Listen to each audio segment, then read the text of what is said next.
പുലരിക്കായി മാറി മറയേണ്ടതോർത്ത്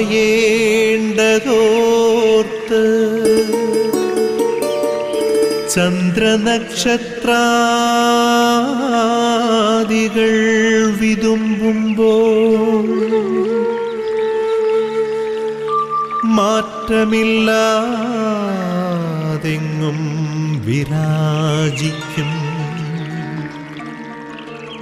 ദൈവമേ, അങ്ങയെ വാഴ്ത്തുന്നു ഞങ്ങൾ. ഉദിച്ചെങ്ങും പ്രഭതൂകും പാരിലെ സൂര്യരശ്മിയേക്കാൾ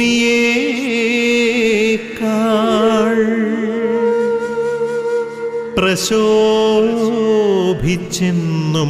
പ്രസാദമേകുന്ന ദൈവമേ, അങ്ങേ മഹിമാവെത്ര മനോജ്ഞം.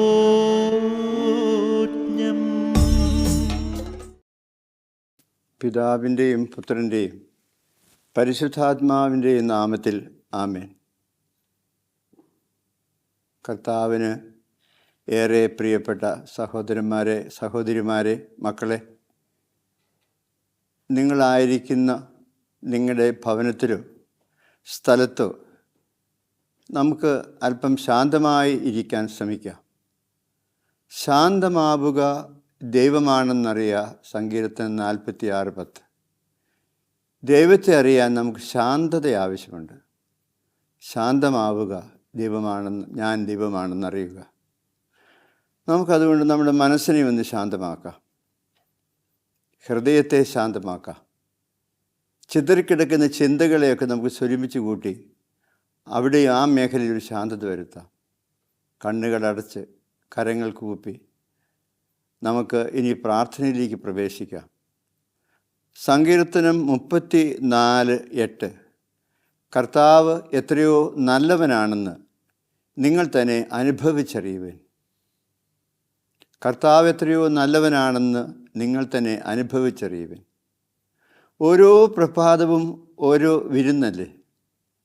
ദൈവം ഒരു ദിവസത്തെ മുഴുവൻ നമ്മുടെ മുമ്പിലേക്ക് വിളമ്പി വയ്ക്കുന്ന വിരുന്നാണ് ഓരോ പ്രഭാതത്തിൽ നമ്മൾ അനുഭവിക്കുക.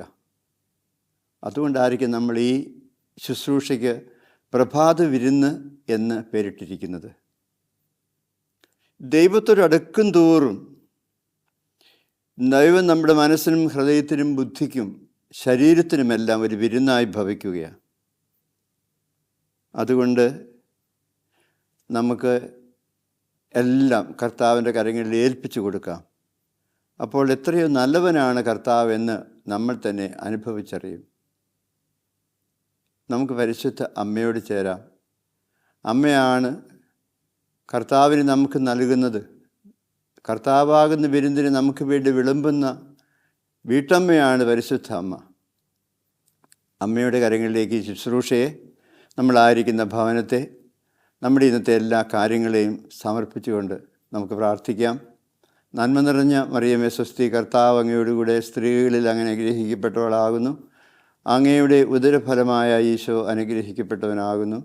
പരിശുദ്ധ മറിയമേ തമ്പുരാൻ്റെ അമ്മേ, പാപികളായ ഞങ്ങൾക്ക് വേണ്ടി എപ്പോഴും ഞങ്ങളുടെ മരണസമയത്തും ഈശോയോട് അപേക്ഷിക്കണമേ. ആമേൻ.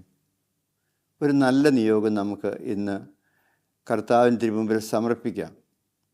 നമ്മുടെ കുടുംബങ്ങളിൽ ആരെങ്കിലും ദൈവത്തിൽ നകന്നു കഴിയുന്നവരുണ്ടെങ്കിൽ അങ്ങനെയുള്ളവരെ ദൈവികമായ കൃപകൾ കൊണ്ട് നിറച്ച് ദൈവത്തിലേക്ക്, ദൈവാനുഭവത്തിലേക്ക് കൊണ്ടുവരണമേ എന്ന് പ്രാർത്ഥിച്ചുകൊണ്ട് ആ നിയോഗം നമുക്ക് കർത്താവിന് സമർപ്പിക്കാം.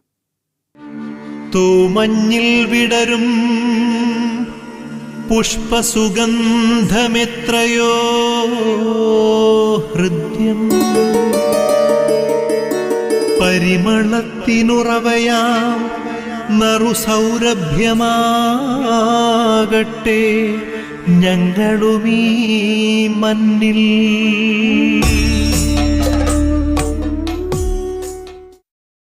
നമ്മളൊരു വചനം ഇന്ന് ആധാരമായിട്ടെടുക്കുന്നത് റോമാലേഖനം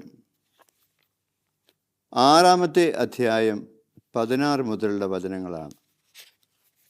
റോമാലേഖനം 6-ാമത്തെ അധ്യായം 16 മുതലുള്ള വചനങ്ങളിൽ ഒരിക്കൽ നിങ്ങൾ നിങ്ങളുടെ അവയവങ്ങളെ അശുദ്ധിക്കും അനീതിക്കും അടിമകളായി സമർപ്പിച്ചതുപോലെ ഇപ്പോൾ അവയെ വിശുദ്ധീകരണത്തിന് വേണ്ടി നീതിക്ക് അടിമകളായി സമർപ്പിക്കുവേൻ. അടിമകളൊക്കെ ഉള്ളൊരു കാലമായിരുന്നു അത് എന്ന് ഓർക്കണം. അതുകൊണ്ടാണ് പൗലോസ് അപ്പോസ്തലൻ അങ്ങനെ പറയുക, അടിമകൾക്ക് ജീവിതമെന്ന് പറയുന്നത് അവരുടെ യജമാനന്മാരുടെ കീഴിലുള്ള ജീവിതമായിരുന്നു. അവർ തങ്ങളെ തന്നെ തങ്ങളുടെ യജമാനന്മാർക്ക് സമർപ്പിച്ചിരുന്നു. അതുകൊണ്ടാണ് നിങ്ങൾ സമർപ്പിച്ചില്ലേ, അതുപോലെ നിങ്ങളെ തന്നെ നിങ്ങൾ ദൈവത്തിന് സമർപ്പിക്കുവിൻ, മറ്റൊന്നിനും നിങ്ങൾ അടിമകളാകരുത് എന്ന് പറയുന്ന ഒരു അനുഭവത്തിലേക്ക് അദ്ദേഹം വിശ്വാസികളെ കൊണ്ടുവരിക. ചിന്താതരംഗം എന്ന് പറയുന്ന ഒരു ചെറിയ പുസ്തകം, അതിനകത്ത് കുറേ കഥകളാണ്, ചുമ്മാ നാടൻ കഥകൾ കുറേ അതിനകത്ത് എഴുതി വച്ചിട്ടുണ്ട്. ഞാൻ കഴിഞ്ഞ ദിവസം ആ പുസ്തകം നോക്കിയപ്പോൾ ഒരു കഥ തമാശ രൂപേണയുള്ള ഒരു കഥ പോലെ എനിക്ക് തോന്നി. കുറേ തമാശ അതിനകത്തുണ്ട്. ഒരിക്കലൊരു മെത്രാനച്ചന് ഒരു വീട്ടിൽ പോയി. ഇടവക ചെന്നപ്പോൾ പല വീടുകളിൽ അദ്ദേഹം പോയി. ഒരു വീട്ടിൽ ചെന്നപ്പോൾ ഒരു അപ്പൂപ്പനും അമ്മൂമ്മയും മാത്രമേ ഉള്ളൂ അവിടെ. അപ്പൂപ്പൻ എന്ന് പറഞ്ഞാൽ പ്രായം ചെന്ന വൃദ്ധ ദമ്പതികളാണ്, മക്കളില്ല അവർക്ക്. അപ്പോഴവിടെ ചെന്ന് കഴിഞ്ഞപ്പോഴത്തേക്കും തൻ്റെ വീട്ടുവിശേഷങ്ങൾ മുഴുവൻ ഈ അമ്മ മെത്രാനച്ചനോട് പറഞ്ഞു. അപ്പോൾ അവിടെ ഒരു ഭരണി ഇരിപ്പുണ്ട്. ഈ ഭരണിയുടെ കാര്യം പറഞ്ഞപ്പോൾ പറഞ്ഞു, അതിനകത്ത് പല കാര്യങ്ങളൊക്കെ ഉണ്ടെന്ന് വിചാരിച്ച് മെത്രാനച്ചൻ ഇതൊരു ഭരണിയാണല്ലോ എന്തോ അങ്ങനെ പറഞ്ഞപ്പോൾ അമ്മ പറഞ്ഞു, അല്ലെങ്കിൽ വീട്ടമ്മ പറഞ്ഞു, അതിനകത്തെല്ലാം ഭർത്താവിൻ്റെ ചാരമാച്ച, ഭർത്താവിൻ്റെ ചാരമാണ് ഈ ഭരണി മുഴുവൻ നിറച്ച് വെച്ചിരിക്കുന്നത്. പെട്ടെന്ന് മെത്രാനച്ചൻ ആകെപ്പാടെ ഒന്ന് സംശയിച്ചു. ഇനി അദ്ദേഹം മരിച്ചെങ്ങാനും പോയായിരുന്നു, ജീവിച്ചിരിക്കുന്നു വിചാരിച്ച വർത്തമാനമൊക്കെ പറഞ്ഞു തുടങ്ങിയത്. അദ്ദേഹം മരിച്ചെങ്ങാനും പോയോ, അല്ല എത്ര നാളായി ഇങ്ങനെയൊക്കെ സംശയത്തോടെ അദ്ദേഹം ചോദിച്ച് പറഞ്ഞു, അല്ലച്ചാ ഇപ്പോൾ കടയിൽ പോയിരിക്കുക സാധനം വാങ്ങാനായിട്ട്, ആളിവിടെ തന്നെയുണ്ട്. പിന്നെ ചാരം എന്ന് പറഞ്ഞത് അതുണ്ടല്ലോ, ചെറുപ്പത്തിലേ തുടങ്ങിയതാണ് പുകവലിക്കുന്ന ബീഡിയോ സിഗരറ്റോ ഒക്കെ അതിൻ്റെ ബാക്കി കുറ്റി എന്നൊക്കെ നമ്മൾ പറയാറ്. ഈ ബീഡി കുറ്റിയും സിഗരറ്റ് കുറ്റിയും എല്ലാം മുറ്റത്ത് വലിച്ചെറിയും. ഞാൻ അതുകൊണ്ടൊരു വലിയ ഭരണി എടുത്ത് കൊടുത്തു, ഇതിനകത്ത് ഇട്ടേച്ചാൽ മതി, അത് നിറഞ്ഞു കഴിയുമ്പോൾ ഞാൻ അതുകൊണ്ട് വൃത്തിയാക്കി വെച്ചോളാം. അങ്ങനെ ഭർത്താവ് വലിക്കുന്ന ഈ സിഗരറ്റിൻ്റെയോ അല്ലെങ്കിൽ ബീഡിയുടെയോ ഒക്കെ കുറ്റികളും ചാരവും എല്ലാം കൊണ്ട് ഈ ഭരണി മിക്കവാറും നിറഞ്ഞു. അതുകൊണ്ടാണ് പറഞ്ഞു ഇതിനകത്ത് ഭർത്താവിൻ്റെ ചാരമാണ് എന്ന് പറഞ്ഞത്. അപ്പോൾ അത് മാറ്റാൻ പറ്റില്ലേ? ഇല്ലച്ചാ, വർഷങ്ങളായിട്ട് ഇതിങ്ങനെ തന്നെയാണ്. ആര് പറഞ്ഞാലും കേൾക്കില്ല. ഇത് തന്നെയാണെങ്കിലും വേണ്ടില്ല, വേറെയുമുണ്ട് കുറേ ദുശ്ശീലങ്ങൾ, അതിൻ്റെയൊക്കെ അടിമയാണ് എൻ്റെ ഭർത്താവ് എന്ന് പറഞ്ഞ് ഈ വെല്ലുമിച്ച് കരയുന്നു. നോക്കണേ, ജീവിതകാലം മുഴുവൻ പലതിനും അടിമകളായി ജീവിക്കുന്ന കുറേ ആളുകൾ. നമുക്കറിയാം, ഒരു തെറ്റ് നമ്മൾ ചെയ്യുകയാണെങ്കിൽ ആ തെറ്റ് വീണ്ടും ആവർത്തിക്കുമ്പം പാപശക്തി നമ്മിൽ പ്രവർത്തിക്കാൻ തുടങ്ങും, നമ്മൾ ശക്തമാകാൻ തുടങ്ങും.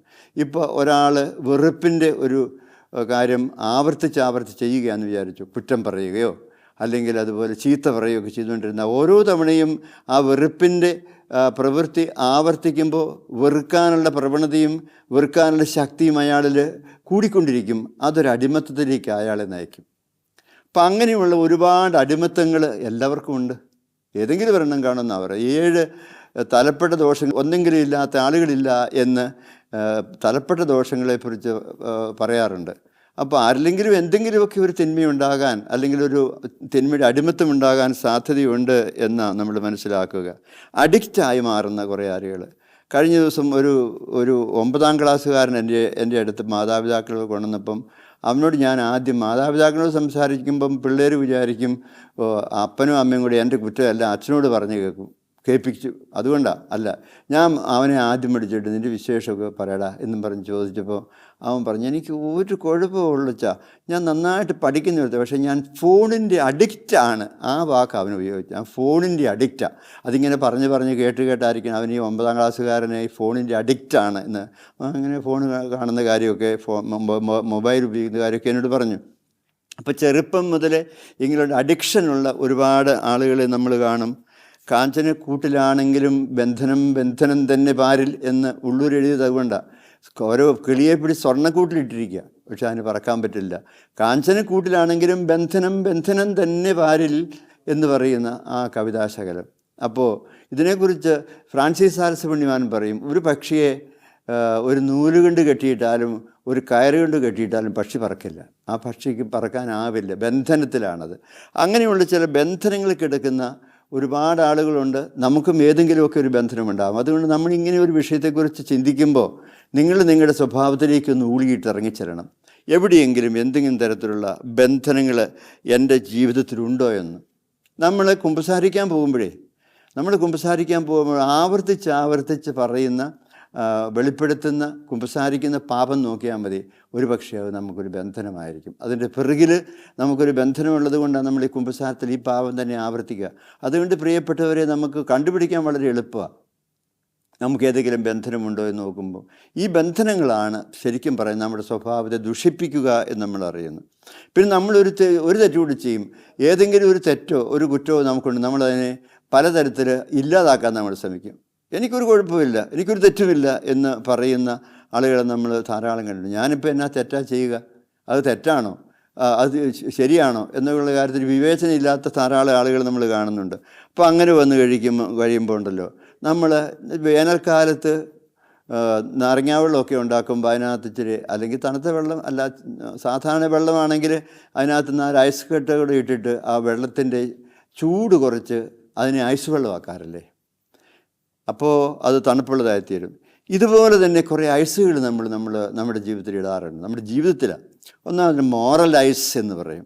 മോറൽ ഐസ് എന്നൊരു ഐസ് അങ്ങ് നമ്മൾ ചേർക്കും. എന്ന് പറഞ്ഞാൽ, അതിപ്പോൾ അങ്ങനെ വലിയ തെറ്റായിട്ട് കണക്കാക്കാൻ പറ്റുമോ? പെട്ടി തുറന്നിരുന്നാലും പുണ്യാളച്ചനും കക്കുമെന്നൊക്കെ നമ്മുടെ ആളുകൾ ഇങ്ങനെ തമാശ രൂപേണ പറഞ്ഞ ചില ഫലിതങ്ങളൊക്കെ ഉണ്ടല്ലോ. അപ്പോൾ തെറ്റിനെ തെറ്റല്ലാതാക്കി തീർക്കാനുള്ള ഒരു മനസ്സ്, ഒരു ചിന്ത, നമ്മളതിനെ മോറലൈസ് ചെയ്യുക. രണ്ടാമത്തെ കാര്യം എന്ന് പറയുന്നത് മിനിമൈസ് ചെയ്യുക. അത് രണ്ടാമത്തെ ഐസ എന്ന് പറഞ്ഞ്, ഇതൊക്കെ എങ്ങനെ വലിയ കാര്യമായിട്ടാണോ, അങ്ങനെയല്ലേ ഇങ്ങനെയല്ലേ, നമ്മൾ മിനിമൈസ് ചെയ്യും. മൂന്നാമത്തെ കാര്യം നമ്മൾ റാഷണലൈസ് ചെയ്യുക എന്നുള്ളതാണ്. അത് വേറൊരു ഐസാണ്.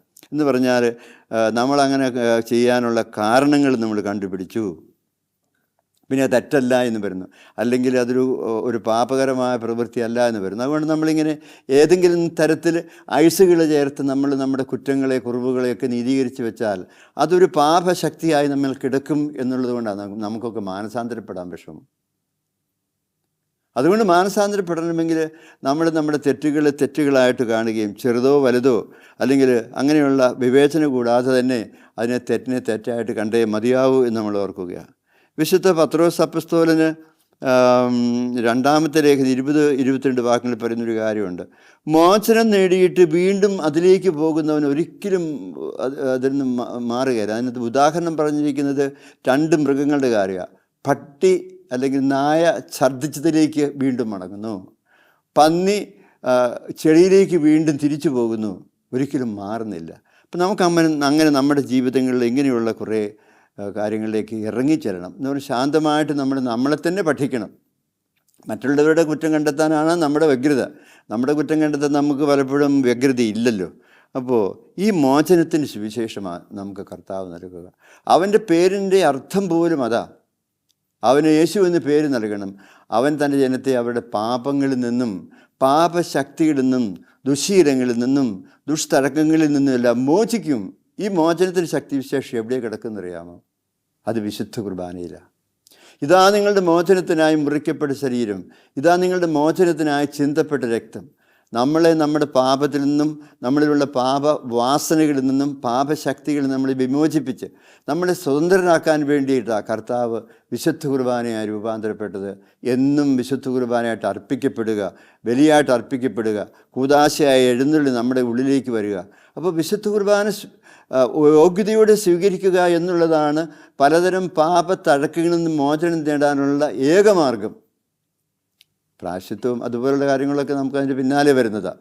അപ്പോൾ നമുക്ക് നമ്മുടെയൊക്കെ വ്യക്തിത്വങ്ങളിലേക്ക് നമുക്ക് തിരിഞ്ഞു നോക്കാം. നമ്മൾ ഏതെങ്കിലും ഒരു തിന്മയ്ക്ക്, പാപത്തിന് അടിമയായി ജീവിക്കുന്നുവോ? ഏതെങ്കിലും ബന്ധനങ്ങളുണ്ടോ നമ്മുടെയൊക്കെ സ്വഭാവത്തിൽ? നമ്മൾ മോറലൈസ് ചെയ്യുന്നവരും മിനിമൈസ് ചെയ്യുന്നവരും റാഷണലൈസ് ചെയ്യുന്നവരൊക്കെ ജീവിച്ചുകൊണ്ട് നമ്മൾ നമ്മുടെ തെറ്റുകളുടെ ലോകത്തെ ഒരിക്കലും ഉപേക്ഷിക്കാൻ തയ്യാറാകാതെ കഴിയുന്നവരാണെങ്കിൽ ഇന്ന് നമുക്ക് തമ്പുരാനോട് പറയാം, ഈശോ, ഇന്ന തെറ്റ് എന്നിലുണ്ട്, ഇന്ന പാപവാസനയും പാപശക്തിയും പാപത്തഴക്കവും എന്നിലുണ്ട്. അതിൽ നിന്നൊക്കെ നിൻ്റെ പരിശുദ്ധമായ നാമത്തിൻ്റെ ശക്തിയിൽ നിൻ്റെ വിശുദ്ധ കുർബാനയുടെ ബലിയുടെ യോഗ്യതകളാൽ എന്നെ ശക്തിപ്പെടുത്തി എന്നെ സ്വാതന്ത്ര്യം അനുഭവിക്കുന്ന ഒരു വ്യക്തിയായി മാറ്റണമേ എന്ന് നമുക്കിന്ന് മനസ്സിൽ പ്രാർത്ഥിച്ചിരിക്കാം. അത് നമ്മുടെ ഇന്നത്തെ ഏറ്റവും ശക്തമായൊരു പ്രാർത്ഥനയാകട്ടെ. നമുക്ക് കണ്ണുകളൊക്കെ അടച്ച് നമ്മുടെ പേര് നമുക്ക് ആദ്യമായിട്ടൊന്ന് ഓർക്കാം. ഇന്ന പേരുള്ള ഞാൻ, ഇന്ന കൃപകളും അനുഗ്രഹങ്ങളും ഒക്കെ സ്വീകരിച്ച വ്യക്തി, ഇന്ന തസ്തികയിൽ അല്ലെങ്കിൽ ഇന്ന ജീവിതക്രമത്തിൽ ജീവിക്കുന്ന ഒരാളാണ് ഞാൻ, അനേകരെ നന്മയിലേക്ക് നയിക്കാനുള്ളവനാണ് ഞാൻ, ഉള്ളവളാണ് ഞാൻ. എന്നാലും എൻ്റെ ഉള്ളിൽ എനിക്ക് കീഴടക്കാൻ ഉപേക്ഷിക്കാൻ പറ്റാത്ത തിന്മയുടെ ശക്തികളുണ്ട് എന്ന് ഞാൻ കണ്ടെത്തുന്നു. കർത്താവേ, നിൻ്റെ പരിശുദ്ധമായ നാമന ശക്തിയാൽ, നിൻ്റെ വിശുദ്ധ കുർബാനയുടെ ശക്തിയാൽ അങ്ങനെയുള്ള എല്ലാ ബന്ധനങ്ങളിലും മോചനം നൽകണമേ. നമുക്കൊരു നിമിഷം കണ്ണുകളൊക്കെ അടച്ച് നമ്മുടെ വ്യക്തിത്വത്തെ കർത്താവിന് സമർപ്പിച്ച് പ്രാർത്ഥിക്കാം. ആബാ പിതാവേ, സ്നേഹാഗ്നിയാൽ ജ്വലിക്കട്ടെ മക്കളാ ഞങ്ങളെല്ലാം.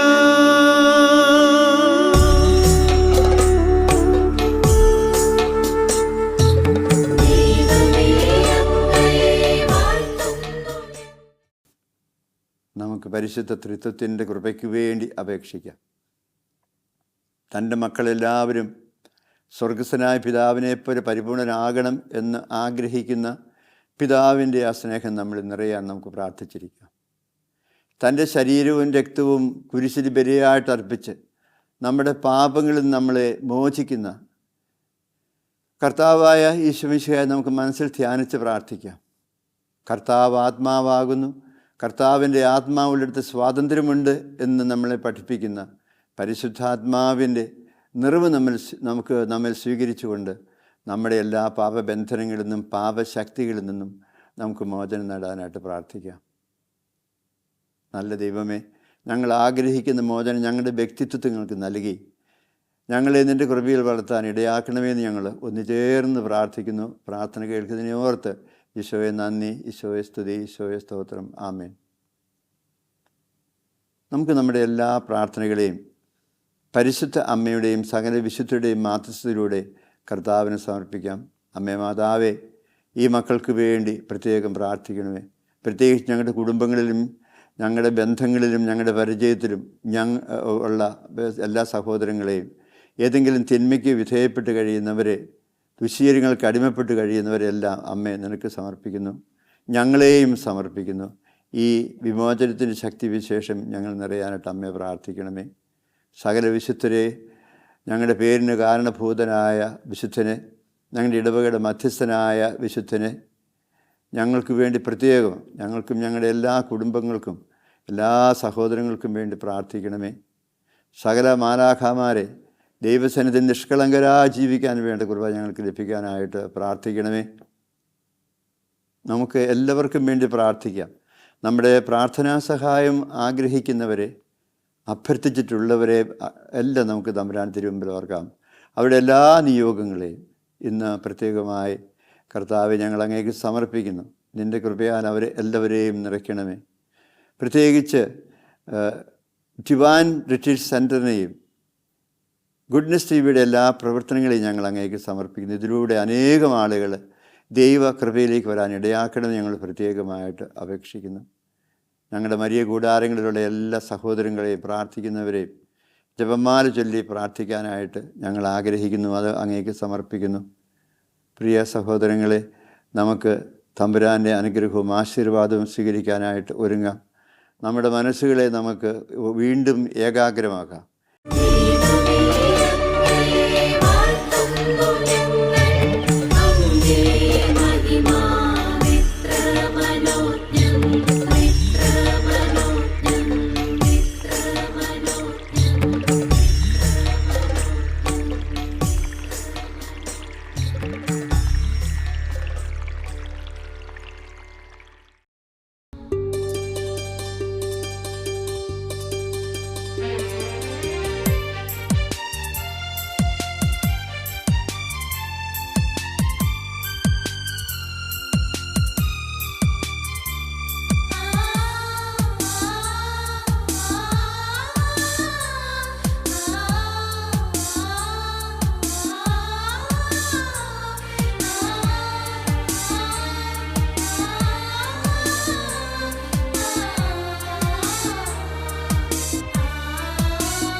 വിശ്വസിച്ചോർക്ക്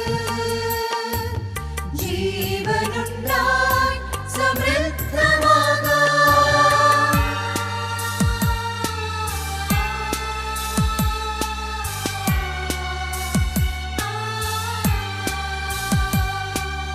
അവനിൽ വിശ്വസിച്ചോർക്ക് ജീവനുണ്ടായി സമൃദ്ധമാകാൻ നിൻ വചനമാം സത്യസന്ദേശം നൽകിയ നാഥനെ വിശ്വസിക്കൂ ഞാൻ. നിൻ വചനമാം സത്യസന്ദേശം നൽകിയ നാഥനെ വിശ്വസിക്കൂ ഞാൻ.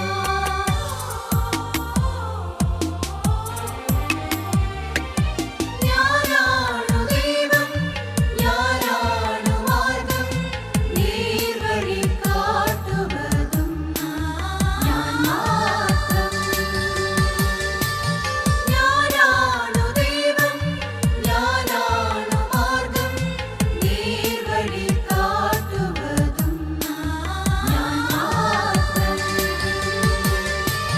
വഴിയും സത്യവും ജീവനും ഞാനല്ലോ. വഴിയും സത്യവും ജീവനും ഞാനല്ലോ. വിശ്വസിക്കൂ മകനേ, വിശ്വസിക്കൂ മകളേ, വിശ്വസിക്കൂ മകനേ, വിശ്വസിക്കൂ മകളേ, വിശ്വസിക്കൂ മകനേ, വിശ്വസിക്കൂ മകളേ. നമ്മുടെ എല്ലാ യാചനകളെയും പ്രാർത്ഥനകളെയും തിരുസഭയോട് നമുക്ക് ചേർത്ത് വയ്ക്കാം. പരിശുദ്ധ മാർപ്പാപ്പായെയും മെത്രാൻ സംഘത്തെയും വൈദികരെയും സന്യസ്തരെയും ആത്മായ പ്രേക്ഷിതരെയും അവരുടെ എല്ലാ പ്രാർത്ഥനാ നിയോഗങ്ങളെയും നമുക്ക് ദൈവത്തിന് സമർപ്പിച്ചുകൊണ്ട് സഭയോട് ചേർന്ന് നമുക്ക് കർത്താവിൻ്റെ ആശീർവാദം സ്വീകരിക്കാം. ദൈവം നമ്മളെ എല്ലാവരെയും, നമ്മുടെ കുടുംബങ്ങളെയും, നമ്മളായിരിക്കുന്ന അവസ്ഥയെയും നമുക്ക് ആവശ്യമുള്ള കൃപകൾ നൽകി അനുഗ്രഹിക്കാൻ വേണ്ടിയിട്ട് നമുക്ക് തലകുനിച്ച കരങ്ങൾ കൂപ്പി കർത്താവിൻ്റെ ആശീർവാദം സ്വീകരിക്കാം. നമ്മുടെ കർത്താവായ ഈശോ മിശിഹായുടെ കൃപയും പിതാവായ ദൈവത്തിൻ്റെ സ്നേഹവും പരിശുദ്ധാത്മാവിനും നിറവും നാം എല്ലാവരോടും കൂടി ഉണ്ടായിരിക്കട്ടെ, ഇപ്പോഴും എപ്പോഴും എന്നേക്കും. ആമേൻ. നിങ്ങൾക്കെല്ലാവർക്കും നല്ല ഒരു ദിവസവും ദൈവത്തിൻ്റെ സമൃദ്ധമായ കൃപയും ആശംസിക്കുകയും പ്രാർത്ഥിക്കുകയും ചെയ്യുന്നു.